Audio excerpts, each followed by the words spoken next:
Eu gostaria de começar lendo um texto com vocês, que é lá em 1 Samuel. 1 Samuel, capítulo 16.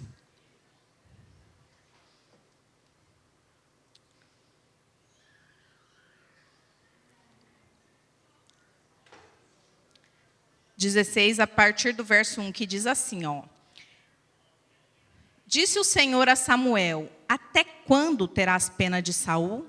Havendo eu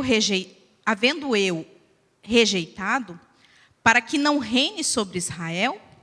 Encha um chifre de azeite e vem, enviar-te-ei a Jessé, o belamita, porque dentre os seus filhos me provi de um rei. Disse Samuel: como irei eu? Pois Saul saberá e me matará. Então disse o Senhor: toma contigo um novilho e diz: vim para sacrificar o Senhor. Convida Jessé para o sacrifício, e eu te mostrarei o que há de fazer. E unge-me-ás a quem eu te designar. Fez, pois, Samuel o que dissera o Senhor e veio a Belém. Saíram-lhe ao encontro os anciãos da cidade, tremendo, e perguntaram: é de paz a tua vinda? Respondeu ele: é de paz, vim sacrificar ao Senhor. Santifica-vos e vinde comigo ao sacrifício. Santificou ele a Jessé e os seus filhos e os convidou para o sacrifício. Sucedeu que, entrando eles, viu Eliabe. Samuel viu Eliabe, né? E disse consigo: certamente está perante o Senhor o seu ungido. Porém o Senhor disse a Samuel: não atentes para a sua aparência, nem para a sua altura, porque eu o rejeitei. Porque o Senhor não vê como o homem vê. O homem vê o exterior, porém o Senhor o coração. Amém? Guarda esse texto aí. Essa Bíblia não é do pastor Wilton? Não? Ah, tá aí. Ok. Guarde esse texto. Mas eu queria falar um pouco sobre Samuel. Vocês lembram da história de Samuel? Aquele que Deus chama. Ana não podia ter filhos, ela faz uma promessa, vou resumir rapidinho, tá, irmãos? Ela faz uma promessa: Senhor, se o Senhor me dá um filho, eu vou levar esse filho para o templo, ele será cuidado lá e ele será recebido lá e criado pelo sacerdote Eli. E ela muito interessada em ter o filho, Deus também interessado em ter um sacerdote, ela engravida e tem um menino. Quando Samuel chega a uma certa idade, ela leva ele para o templo e entrega a Eli. Ela entregou Samuel talvez na mão do pior pastor que alguém poderia entregar ao filho, né? Mas ela entrega ali como ela prometeu ao Senhor. E Samuel, ainda menino, certa vez Samuel escuta: Samuel. E ele vai até o quarto de Eli. Você me chamou? Quem que era a voz de autoridade que ele conhecia? Era a voz de Eli. E ele falou: você me chamou? Eu ouvi alguém me chamando. Ele falou: não te chamei. Volta para o seu quarto. E ele volta daqui a pouco de novo: Samuel. Voltou lá: profeta, você me chamou? Eu escutei me chamar. E aí ele falou: não te chamei. Mas quando você ouvir te chamar, você diga: eis-me aqui, Senhor. Porque é Deus que está chamando você. Irmãos, como que Eli sabia que era Deus que estava chamando Samuel? Porque Eli também conhecia a voz de Deus. Só alguém que conhece a voz de Deus poderia saber isso. E Samuel volta, né? E ali Deus fala com ele. Mas tem algo que eu gostaria de falar sobre Eli. Por que Deus precisou chamar uma criança e não foi falar com o sacerdote? Quem era o sacerdote era Eli. Mas a Bíblia fala que Eli se tornou cego, velho e gordo. E eu não quero que isso soa como peso, mas essa tem sido a realidade da maioria da vida dos cristãos. Cego, gordo e velho. Como assim, Andressa? Não é algo natural que eu estou falando, é algo espiritual. Quando nós somos cegos, né, espiritualmente, a gente não consegue ver nada além daquilo que é o natural. Como o pastor Wilton ministrou aqui, a pessoa anda por vista, pelo que ela vê. Hoje eu fiz 3 casas, eu estou bem, estou feliz, estou alegre. Vixe, amanhã não tem trabalho, nossa, Deus não me ama, eu não sou importante. Ela anda pelo natural, ela só consegue enxergar o natural. A vista dela não avança além desse natural, desse raso. E por que velho? Porque muitos crentes vivem as histórias que viveu há anos. Ele fala da que ele viveu há 10 anos, ele fala do que ele viveu há 5 anos, ele fala do que o pai dele viveu, ele fala do que a mãe viveu, mas não tem as suas próprias experiências com o Senhor. Não conhece a Deus com experiências novas. E gordo, por quê? O que é gordo? Eu sei que eu estou gordinha, mas não é nesse sentido. É o gordo. Espiritualmente é aquele que recebe, mas não faz nada com o que recebe. Sabe? Ele só retém para si e vira uma gordura mórbida. Quando a gente vem para um lugar desse, quando a gente passa o dia recebendo, a gente está recebendo um alimento que Deus quer que flua, que saia. A palavra de Deus fala que de nós fluiria rios de águas vivas. Eu não posso receber, mas quando eu abrir minha boca eu não tenho nada para falar. Eu não tenho nada de Deus para ministrar. Quando eu estou no meio de uma roda, está todo mundo falando piada, eu também sou piadista. Quando eu estou no meio dos homens, eles estão falando sobre pornografia, eu também estou falando sobre pornografia. Então, a vida de muitos cristãos tem sido assim. Uma vida de pecado, uma vida morna, uma vida mais ou menos, uma vida mediana de cristão, que no máximo vem no culto domingo. Sabe, irmãos, Deus quer que a gente mergulhe em águas mais profundas. Deus quer que a gente experimente coisas mais profundas. Deus não nos chamou para um nível natural. Nós não somos seres naturais, nós somos seres espirituais. Hoje nós temos esse corpo, estamos vivendo nessa terra, mas é por um curto período. Você vai viver aqui 80 anos, quem viver um pouco mais, 90, né? Tem aqueles que querem viver até 100, eu não. Eu não quero viver tudo isso não, mas é um curto período. E depois disso, tem uma eternidade. Nós precisamos entender que nós somos seres espirituais. E por isso que eu quero falar, eu comecei falando, né, sobre a lei da gravidade. E eu vou falar para você sobre a lei dos 2 altares.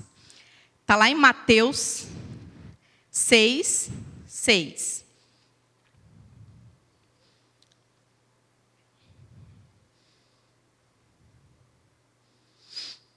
Amém? Mas tu, quando orares, entra em seu quarto e fechando a tua porta, ora ao teu pai que está no secreto. E o teu pai que te vê em secreto te recompensará publicamente. Sabe o que essa palavra está falando? A lei dos 2 altares nada mais é que na nossa vida nós temos um altar secreto e nós temos um altar público. Deus não faz nada publicamente que você não tenha vivido no secreto. Compreende isso? Você não vai viver nada publicamente que você não tenha alcançado isso no secreto. Irmãs, e eu não estou falando isso como algo de peso. Quer dizer que se eu não viver uma vida assim como ela está falando, eu não vou alcançar nada. Não. O que eu quero dizer é que aqui há uma chave. Há uma chave sobre 2 altares que nós precisamos estabelecer na nossa vida. Que para alcançar coisas no público, nós precisamos primeiro alcançá-las no secreto. Você quer um casamento abençoado? Você quer um casamento cheio da presença de Deus? Busque isso no secreto. Você quer viver uma vida financeira abundante? Busque isso no secreto. E tem algo interessante nesse texto, né? Ele fala assim, e tudo que fizeres no secreto, o seu Deus te recompensará. Amém? É Deus que ele fala? Seu pai. Só conhece seu pai quem tem vida de secreto. Só vai conhecer a Deus como pai aquele que tem vida no secreto. Você entende isso? Sabe? Você só vai conseguir ter intimidade, uma vida de Deus Pai, de papai, de papaizinho, de paizinho, de painho, como diz a Simone, se você tiver essa vida no secreto. A lei dos 2 altares, ela tem 3 3 pontos. Lembra que eu falei que eu sou A, B e C, né? 3 pontos. Que é intimidade, oração e jejum. E quando o pastor Wilton começou a falar de Davi, eu falei, não, para de falar de Davi, porque eu quero falar um pouco sobre Davi. Não, senão vão achar que eu estou te repetindo, mas não tem problema repetir, não. Davi era esse homem que ele conheceu essa lei dos 2 altares. Se eu te perguntar por que Davi foi escolhido por Deus, você vai me dizer, Davi foi escolhido por Deus porque ele era um homem segundo o coração de Deus. Mas antes de Davi ser escolhido por Deus, ele conheceu a Deus lá no secreto. Quando ele estava atrás das malhadas, ninguém sabia quem ele era. Irmãos, eu li esse texto de Samuel, nem o pai dele, Jessé, se lembra dele. Como que o profeta chega na sua casa e fala, chama seus filhos que Deus tem algo para fazer aqui, mande chamar seus filhos. E ele nem sequer se lembra. Sabe onde Davi estava? Ele estava cuidando das ovelhas. Quem fazia isso naquela época eram os empregados. Não eram os filhos. Os filhos eram valentes, homens de guerra. Mas Davi estava lá. Mas ele já conhecia o Senhor e o Senhor já o conhecia. Sabe? Todos os salmos da Bíblia, quando você começa a ler, né? Os estudiosos falam que a maioria foram escritos por Davi. Você vê um homem apaixonado por Deus. Um homem que conhece a Deus. Um homem que você fala, meu Deus, esse homem era tão íntimo de Deus. Ele discerne aquilo que está no coração do Senhor. E ele só alcança isso porque ele conhecia Deus no secreto. Ele tinha intimidade com Deus. E intimidade a gente só alcança com o tempo. Sabe, irmãos? Não adianta a gente falar assim, eu tenho uma vida de oração, mas é assim, é bem rápida. Senhor, abençoe esse alimento, em nome de Jesus, amém. Sento na mesa, né? Às vezes eu peço para o Anthony orar, ele fala, Senhor, abençoe a comida, amém. Então, assim, não é assim que eu vou alcançar a intimidade. Não é dessa forma. Quando eu comecei a namorar com Elias, a gente namorou muito tempo, não recomendo ninguém, não, 6 anos. A gente se conhecia muito já, sabe? Só de um olhar já sabe, porque a gente era íntimo. A gente gastava tempo, gastava horas no telefone. Desliga você, desliga eu, não, você, ai, te amo. Né? Aquelas coisas de adolescente bobo. Geralmente eu falava, desliga você, ele tá bom. Pá. Mas a gente gastava tempo de estar junto, né? Eu lembro que eu fazia faculdade e muitas vezes eu matava a aula para a gente estar junto, para a gente sair, para a gente ficar junto, né? Namoro errado, né? Mas, enfim, a gente gastou tempo de intimidade, sabe, irmãos? E é esse mesmo tempo que nós precisamos gastar com o Senhor. Sabe, não é um culto de domingo que vai te recarregar para a semana inteira. Com certeza é alimento sólido, mas você precisa comer todo dia. Isso aqui que a Neide falou, todo dia. Todo dia você precisa se alimentar. Se eu comer domingo, se eu for comer domingo que vem, eu vou passar a semana inteira fraca. Né? Então, nós precisamos ter esse tempo com Deus, esse tempo de intimidade. A gente precisa conhecer a Deus como Pai. Quando a gente tem revelação de quem Deus é como Pai, tudo muda. A minha referência de pai não foi boa. Eu não sei a de vocês, mas eu tive um pai ausente. Meus pais se separaram quando eu tinha 3 anos. Todo mundo contou a história, eu vou contar a minha. Testemunho. O testemunho. Quando eu tinha 3 anos, meus pais se separaram. E o meu pai, ele se casou de novo e teve um filho. Na verdade, esse filho já veio antes da separação, né? E meu pai constituiu uma nova família. Eu nunca me senti parte da família do meu pai. Eu nunca consegui ver o meu pai como um pai. Porque na minha cabeça ele tinha aquela família que era a família dele. Eu sabia que ele era meu pai.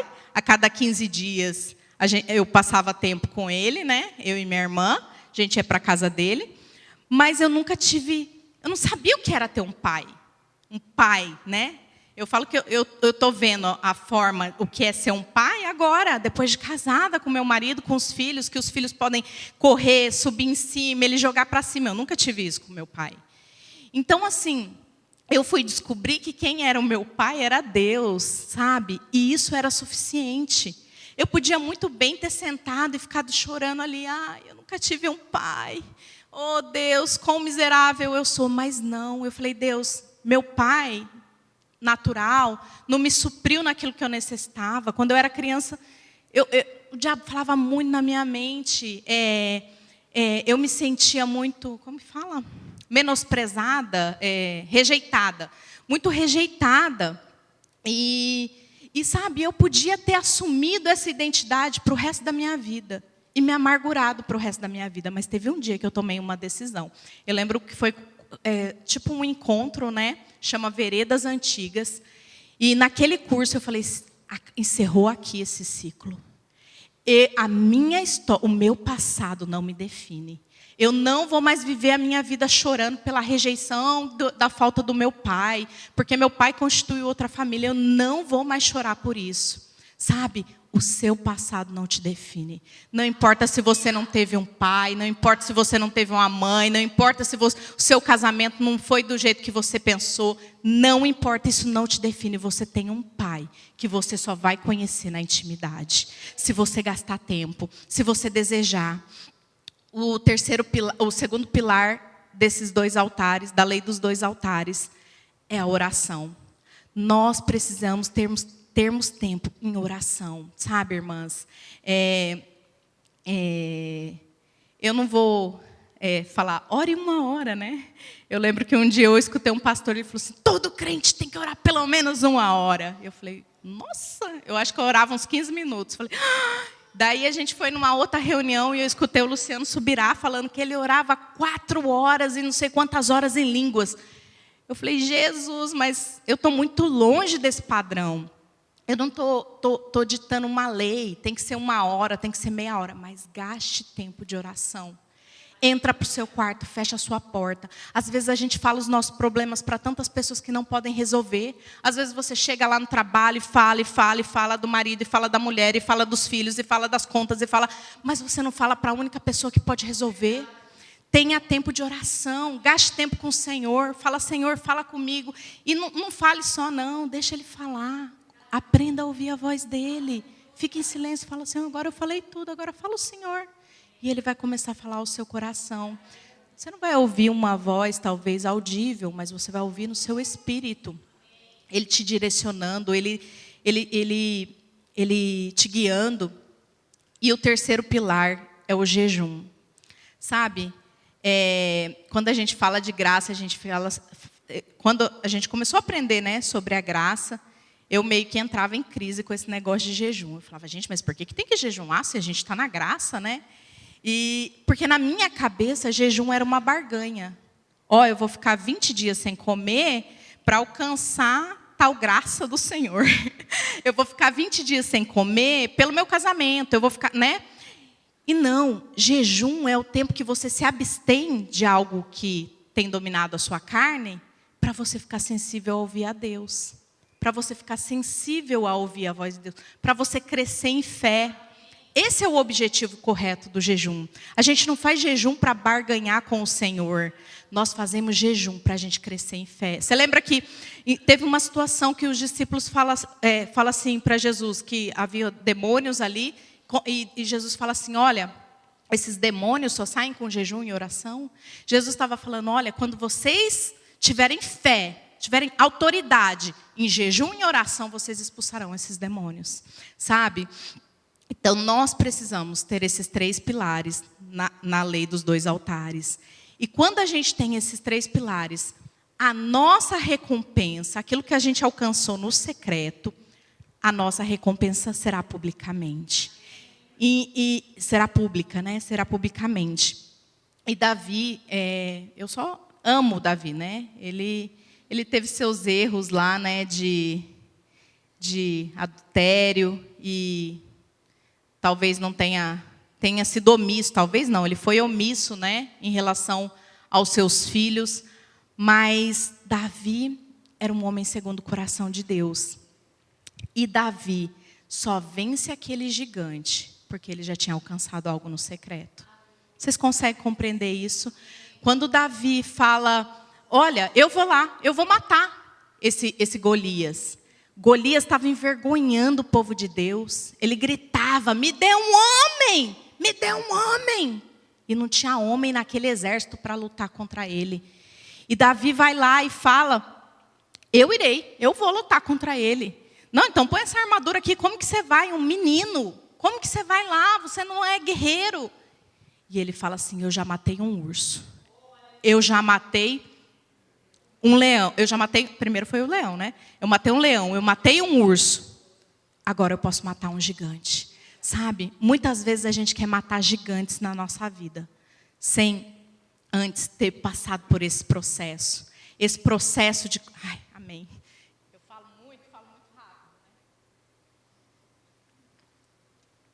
Né? Obrigada. Muitas vezes a gente quer matar um gigante, sem ter passado por esse processo. Sem ter conhecido Deus nessa intimidade, sabe? Todas as vezes que eu tentei matar gigantes que se levantaram contra mim, na força do meu braço, eu só encontrei frustração. A única forma da gente vencer os gigantes, vocês estão entendendo que eu estou falando de gigantes? As situações difíceis, as situações que você fala: Senhor, não vejo saída. As crises que a gente vive, você só vai conseguir vencer se você aplicar essa lei na sua vida. Essa lei do secreto. Amém, irmãos? Uma palavra curta, não tenho nada novo, nenhuma revelação, mas é algo que, se você aplicar, se você colocar na sua vida, se você viver, você vai alcançar. Você vai alcançar recompensa publicamente. Você vai viver publicamente, né? Então, se você deseja viver algo mais no Senhor, ver a sua casa transformada, ver a sua família transformada, sabe, vencer as crises emocionais que você tem vivido, crise de ansiedade, depressão, qual crise for, doenças físicas, mentais, espirituais, busque isso, busque ter intimidade com o Senhor, busque tempo de oração na sua vida, busque tempo de jejum para você ser fortalecido, sabe, irmãos? Aplique-se a isso. Como eu falei, não é algo, nenhuma revelação, nem algo mirabolante. Mas é dessa forma simples que você vai ter vitória. É dessa forma simples que você vai matar os gigantes da sua vida. Se coloque de pé. Vamos orar. Amém, Pai. Oh, aleluia, Senhor. Obrigada, Pai, por esse tempo. Obrigada por essa palavra, Pai. Oh, Deus, nos ensina, Pai, a alcançar no secreto, a alcançar aquilo que o Senhor tem para as nossas vidas, Pai. Oh, Pai, nos ensina a ser homem e mulheres de intimidade com o Senhor, que te conheça como Pai. Oh, Deus, não de um Deus que ouviu falar, mas de um Deus que os olhos podem ver, Senhor. Um Deus de intimidade, um Deus que a gente pode chamar de papai, de paizinho. Oh, Deus, nos leva a níveis profundos, Pai. Nos leve a níveis mais profundos, Pai, intimidade com o Senhor, Pai. Nos ensina, Pai, a estabelecer esse altar, Pai. Nos ensina a estabelecer esse altar para viver aquilo que o Senhor tem para nós, Pai. Oh, Deus, abra os nossos olhos, Pai. Abra os nossos olhos espirituais, Deus, que nós não sejamos crentes, Pai, gordos, crentes, Pai, que não fluem, Pai, mas, Senhor, que realmente de dentro de nós possa fluir rios de águas vivas, Senhor. Oh, Deus, começa a fluir nesse lugar, Senhor. Abraça o irmão que está aí do seu lado, e você vai começar a fluir aquilo que o Senhor colocou dentro de você sobre a vida dele. Traga uma palavra de vida sobre ele. Começa a falar para a pessoa a palavra de vida. Fale, você é vitorioso. O Senhor tem algo grande para você. O Senhor tem nova história. O Senhor tem novos começos. O Senhor é o Deus do perdão. O Senhor é o Deus dos recomeços. Fala para o seu irmão, declara isso. Fala para ele.